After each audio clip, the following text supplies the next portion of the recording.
Mga minamahal na kapatid, ang mabuting balita ng Panginoon. Pinupuri ka namin, Panginoong Heso Kristo.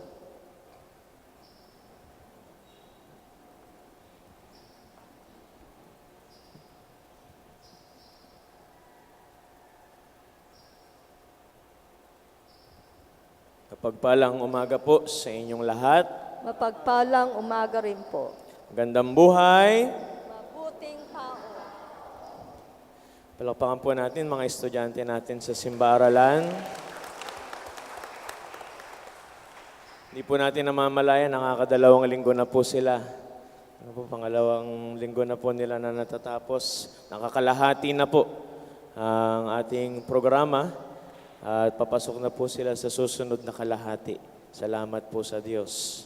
Ano, nabe-very good pa rin ba kayo? Ha?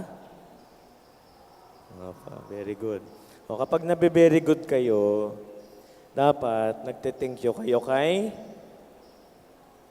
Lord. Kasi kay Lord galing yung karunungan ninyo. Tapos, papakita nyo din sa mga mama ninyo, ha? Okay?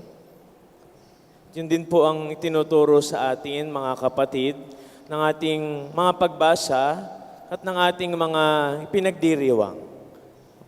Maging bukas tayo sa Diyos at maging bukas din tayo sa ating kapwa.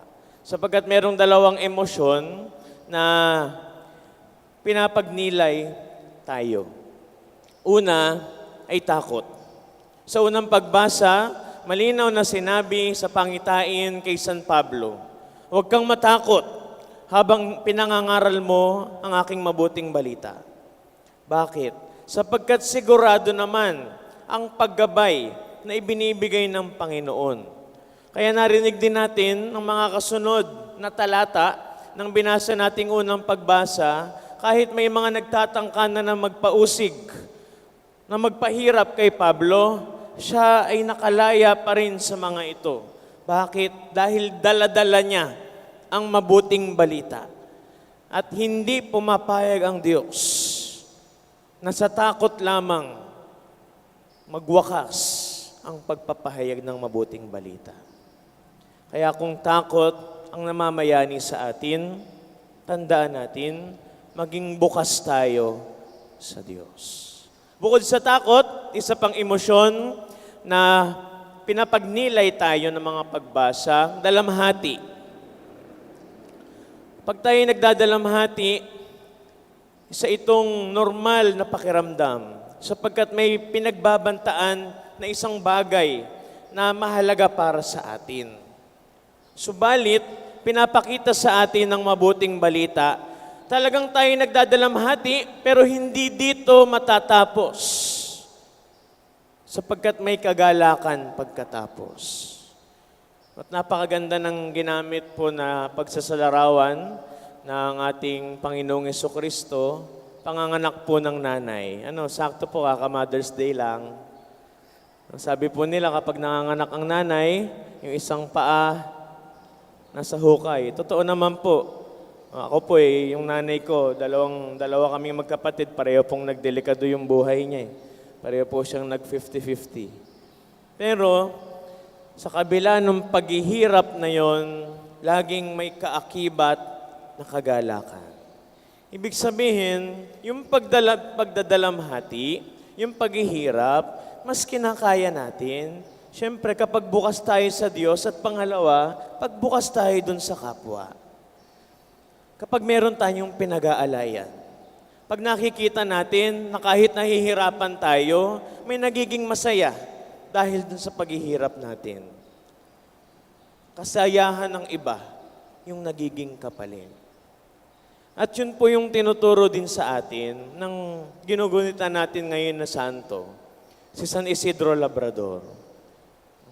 Lagi po siyang napipintasan ng kanyang mga katrabaho. Bakit? Kasi laging late. Meron ba sa inyo laging late?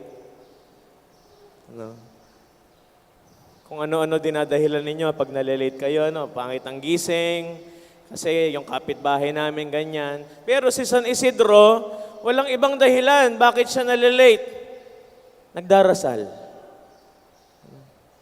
At dahil siya'y madasalin, Diyos mismo ang tumutulong sa kanya sa kanyang trabaho. Kaya kahit nalilate siya, yung kanyang trabaho katumbas pa rin nung kanyang 3 katrabaho. Paano nangyari yun?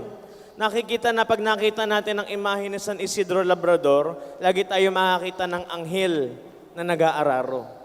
Bakit? Ganun ang ginawa ng Diyos para patuloy na makapagdasal si San Isidro Labrador.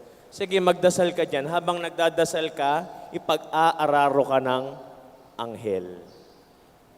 Kaya ganun yung sinasabi ko sa inyo. Pag nabe-very good kayo, iaalay ninyo, magte-thank you kayo sa Diyos. Kasi hindi natin magagawa naman ang pagpapagal natin nang walang tulong ng Diyos.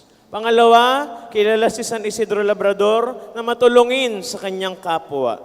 Kahit sa mga hayop, tumutulong siya. Minsan, siya papauwi, dala-dala niya ang kanyang mga ani. Nakakita siya ng mga hayop na nagbubungkal, walang makain dahil malapit na ang tagtuyo. Ano ginawa niya? Binutas niya yung sako niya. Siyempre, nalaglag yung mga butil ng kanyang ani. May nakain yung mga hayop at pinagtawanan siya ng kapwa niya dahil kahangalan yung ginagawa niya. Tagal-tagal niyang pinagpaguran, papakain niya lang sa hayop. Pero pagdating ni San Isidro Labrador sa kanyang bahay, puno pa rin yung sako. Kaya, maging bukas sa Diyos at maging bukas sa kapwa. Hindi magkukulang ang Diyos sa atin at patuloy sana tayong maging daluyan. Natatakot po ba kayo? Nalulungkot po ba kayo? Tingnan po ninyo yung sarili ninyo.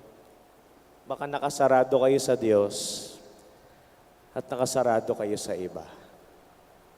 Amen.